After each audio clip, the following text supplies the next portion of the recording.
Meet Kevin Fine. He's not your average judge. This guy's got a story that'll knock your socks off. Picture this. A brilliant legal mind with a rebellious streak. That's our man, Kevin. He didn't just climb the legal ladder. He sprinted up it like it was on fire. Fine's journey began in the trenches of criminal defense. He was the guy you'd want in your corner if you were in a tight spot. His razor-sharp wit and knack for poking holes in prosecutions made him a force to be reckoned with. Defendants loved him. Prosecutors, not so much. But hey, you can't win them all, right? Then came the big break. With a huge desire for justice, Fine decided to run a campaign to become a judge. Talk about a plot twist. The defense attorney was now calling the shots from the bench. It was like putting a fox in charge of the henhouse, but Fine wasn't there to ruffle feathers. He was there to shake things up. From day one, Judge Fine made it clear he wasn't going to be a rubber stamp. He questioned everything. He challenged the status quo. Some called him a maverick, others called him a troublemaker. But love him or hate him, you couldn't ignore him. Fine was determined to leave his mark on the Texas legal system. His goal was to improve the way people with substance use disorders are treated in our criminal justice system, as well as to call the Texas death penalty into question. Now, let's talk about the death penalty. It's a touchy subject, right? Well, Judge Fine didn't just touch it. He grabbed it by the horns and wrestled it to the ground. In Texas, mind you, the state that hands out death sentences like their party favors. Fine had a problem with capital punishment. A big problem. He wasn't shy about it either. In his courtroom, he started questioning the constitutionality of the death penalty. Can you imagine the gasps, the pearl clutching? It was like he'd shown up to a rodeo in a tutu. But Fine wasn't doing this for kicks. He had genuine concerns. He worried about innocent people being executed. He fretted over the racial disparities in death sentences. These weren't just academic musings. For Fine, they were matters of life and death. Literally, his stance didn't make him many friends in high places. The Texas legal establishment was not amused. They saw Fine as a loose cannon, a troublemaker with a gavel, but Fine didn't care. He was on a mission to challenge a system he saw as deeply flawed, and he was just getting started. Buckle up, folks. This is where things get really interesting. In 2010, Judge Fine did something that sent shockwaves through the Texas legal system. He declared the state's death penalty statute unconstitutional, just like that. Boom! It was like he'd lobbed a grenade into a hornet's nest. Now you might be thinking, can a district judge even do that? Well, technically no. But Fine wasn't one for technicalities. He saw a problem, and he was determined to address it. Head on, with all the subtlety of a bull in a china shop. The reaction was swift and fierce. The Texas Court of Criminal Appeals shut him down faster than you can say yeehaw. They told Fine to knock it off and get back in line. But the damage was done. Fine had opened Pandora's box. He'd forced a conversation that many in Texas would have preferred to avoid. Fine's ruling may have been overturned, but its impact lingered. It sparked debates. It raised questions. It made people uncomfortable. And isn't that what the law is supposed to do sometimes? Challenge us, make us think? Fine certainly thought so. He'd thrown down the gauntlet, and he wasn't about to back down. Now, here's where our story takes a dark turn. Remember how I said Fine was a complex character? Well, buckle up. We're about to dive into the murky waters of his personal life. And let me tell you, it's not pretty. Fine had a secret. A demon he'd been wrestling with for years. Addiction. The judge who handed down sentences was fighting his own battle with substance abuse. Ironic, isn't it? The man tasked with upholding the law was breaking it behind closed doors. This wasn't just a minor hiccup, it was a full-blown crisis. Fine was a judge and is now being judged. He faces challenges related to the dream he has pursued since becoming a lawyer, justice. It was his slogan tattooed on his hand. Sometimes he wouldn't show up at all. The whispers started. The rumors spread. The man who once commanded respect in the courtroom was now the subject of courthouse gossip. The consequences were inevitable. Everything has become pressure due to the weight of the death penalty. At the end of 2012, Fine resigned from the bench. He went back to practicing law. It was a stunning fall from grace. The legal maverick, the death penalty challenger, was now just another casualty of addiction. But Fine's story wasn't over. Not by a long shot. This was just the beginning of a new, even more tumultuous chapter. Section 5. Intellectual pursuits behind the bench. Let's take a step back for a moment, because there's more to Kevin Fine than courtroom drama and personal struggles. Behind that judicial robe was a mind constantly in motion, an intellect that never stopped questioning, never stopped exploring.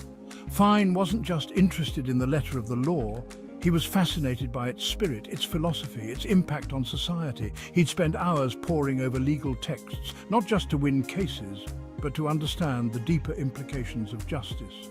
But his interests weren't limited to the law. Fine was a voracious reader with an eclectic taste. Philosophy, history, science, you name it, he'd read it. He'd often pepper his legal opinions with references to literature or historical events. It drove some lawyers crazy. Others found it refreshing. This intellectual curiosity shaped Fine's worldview. It made him see beyond the black and white of legal statutes. It's what drove him to challenge the death penalty, to question the status quo. Fine wasn't just a judge, he was a thinker, a philosopher in a black robe, and that made him both fascinating and dangerous to the establishment. Just as much as reading and acquiring knowledge, music is a huge part of Fine's life. He loves music and feels comfortable with it, especially when playing the guitar. For him, playing the guitar is as fulfilling as being a lawyer, where he tells the best stories in court to achieve victory. Section 6. The battle with addiction, a judge's secret struggle. Now let's talk about the elephant in the room. Addiction. It's a beast that doesn't discriminate. It doesn't care if you're a judge or a janitor. And for Kevin Fine, it was a monster he couldn't shake. Fine's battle with substance abuse wasn't new. It had been lurking in the shadows for years. But as his profile rose, so did the pressure. And with pressure came temptation. The very thing he was supposed to condemn from the bench became his secret escape. At first, Fine managed to keep his addiction under wraps. Drugs did not become a huge problem until after he left the bench, 2 years later. But secrets have a way of surfacing, especially when you're in the public eye. Rumors started to swirl, whispers in the courthouse hallways. Something was off with lawyer Fine. The facade began to crumble as Fine often lost his concentration, exhibiting erratic behavior. The man who once commanded the courtroom was now barely holding it together. It was a stark reminder that addiction doesn't care about your job title or your achievements. It's an equal opportunity destroyer.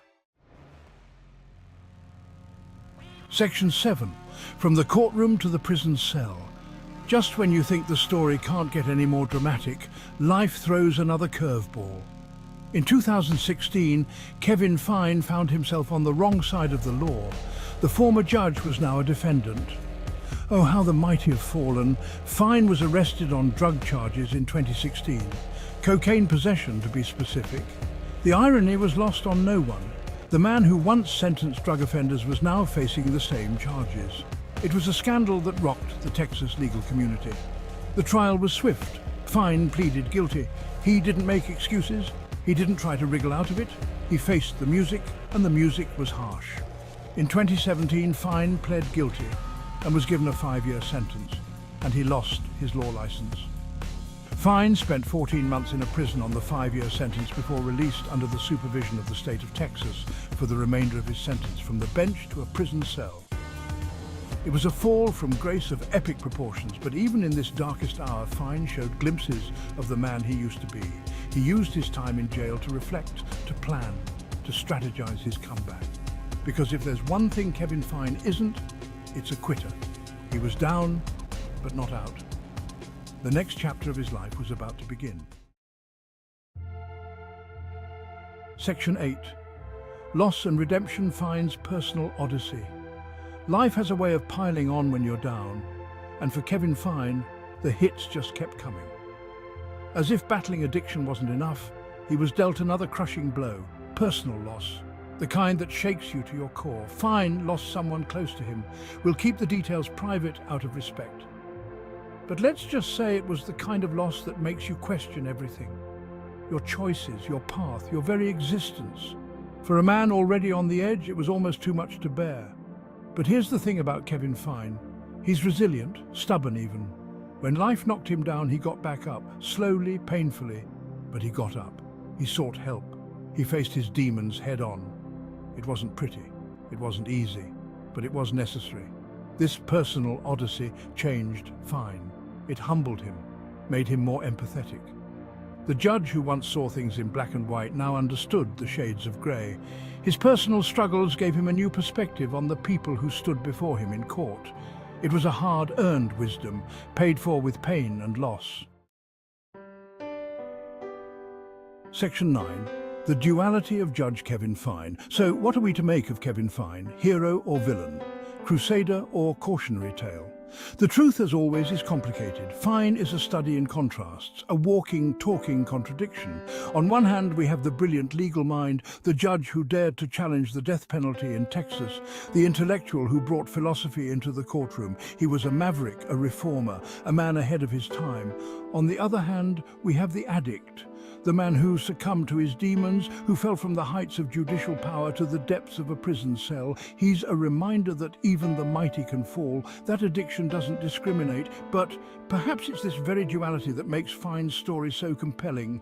He's not a cardboard cutout hero or villain. He's human, flawed, complex, struggling. His story forces us to confront uncomfortable truths about justice, about addiction, about redemption. Fine's life is a mirror held up to society, reflecting both its ideals and its shortcomings.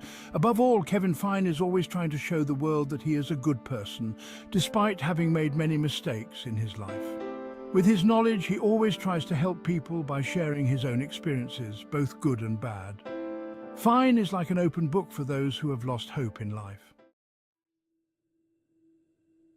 Section 10. Lessons from a fall from grace. So, what can we learn from the saga of Kevin Fine? A lot, as it turns out. His story is a masterclass in the complexities of human nature, and it's got lessons for days. First off, let's talk about the dangers of putting people on pedestals. Fine was revered in legal circles. He was seen as a crusader for justice, but he was also human, flawed, vulnerable. His fall reminds us that heroes are often just people doing their best. And sometimes their best isn't good enough. Then there's the lesson about addiction. Fine's struggle shows that it can happen to anyone, even a district judge. It doesn't care about your job title or your bank balance. It's a great equalizer. It's a great equalizer and requires understanding, not judgment. An addicted person needs sympathy and belief from those around them. Trust without judgment can help a person a lot. Stay, don't leave. But perhaps the biggest lesson is about resilience. Fine's been knocked down more times than a punching bag, but he keeps getting up. He's faced his demons.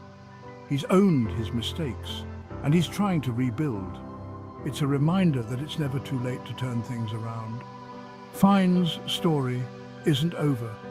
He's still writing it, and that might be the most important lesson of all, that no matter how far you fall, there's always a chance for redemption. Always a new chapter waiting to be written. Kevin Fine's life is a testament to that. And that's something worth remembering. Thank you for listening to the story and hope to see you again.